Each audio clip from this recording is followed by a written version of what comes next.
Good evening. My name is Jeff Pittman. I just wanted to say hello. One of the I'm actually rather excited about this particular assignment. Rain Man is one of my favorite movies growing up, and so the opportunity to talk about this film in an academic setting is extremely well. I'm excited. I'm extremely excited to do this. So let's go ahead and get started. I will say one of the things about this movie is that it promotes stereotypes, and what I mean by that is my views from my views of autism primarily came from this movie. And it wasn't until my later years that I realized that, oh, maybe that stuff isn't right. Okay, so let's go ahead and get into it. All right, the main movie. If you haven't seen it, then definitely check it out. It's been on Netflix quite a few times. It kind of hops around service to service. But you have Raymond, who is the brother, and you have Charlie Babbitt. He is the autistic brother, and they set off on a journey. And the whole premise is the autistic brother has an inheritance, and the other brother wants the inheritance. So the the psychiatrist or that's in charge of the hospital and the lawyers, there's a fine line. They're like, is he wanting only the money, or is he actually going to take care of his brother? So there was a dilemma there. So let's go ahead and continue. I don't want to go over time.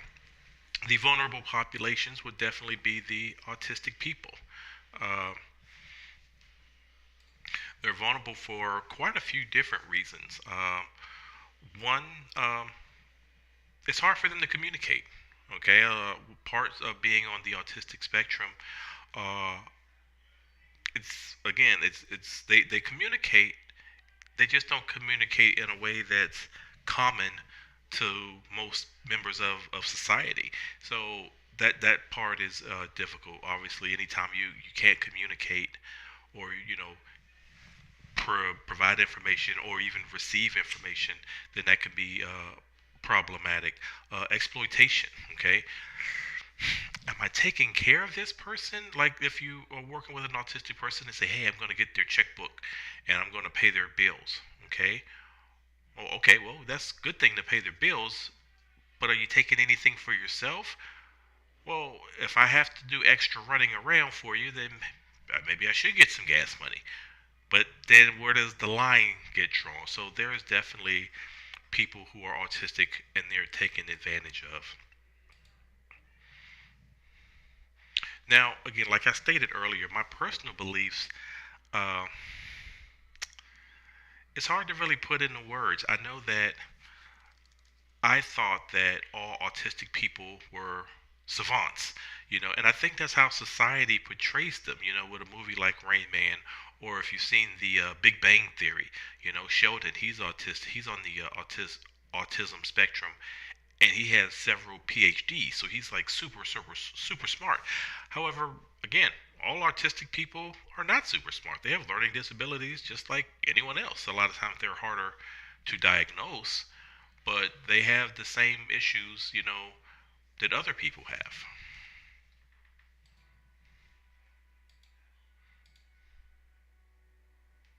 Oh, I didn't fix that title slide. Like I mentioned before, some of the ethical dilemmas surrounding autism.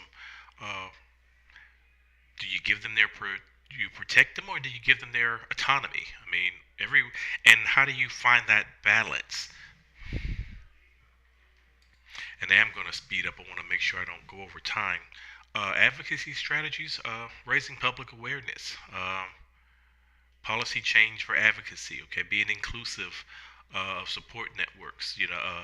Just being more patient. Okay, that's a good one. Being more patient. Uh, a lot of times we're just trying to get information and hurry, hurry, hurry. But we got to also often remember that autistic people, they want the same life, liberty, and the pursuit of happiness as everyone else. And thank you for your time, people. That is my time, and this was a great assignment. I enjoyed doing it.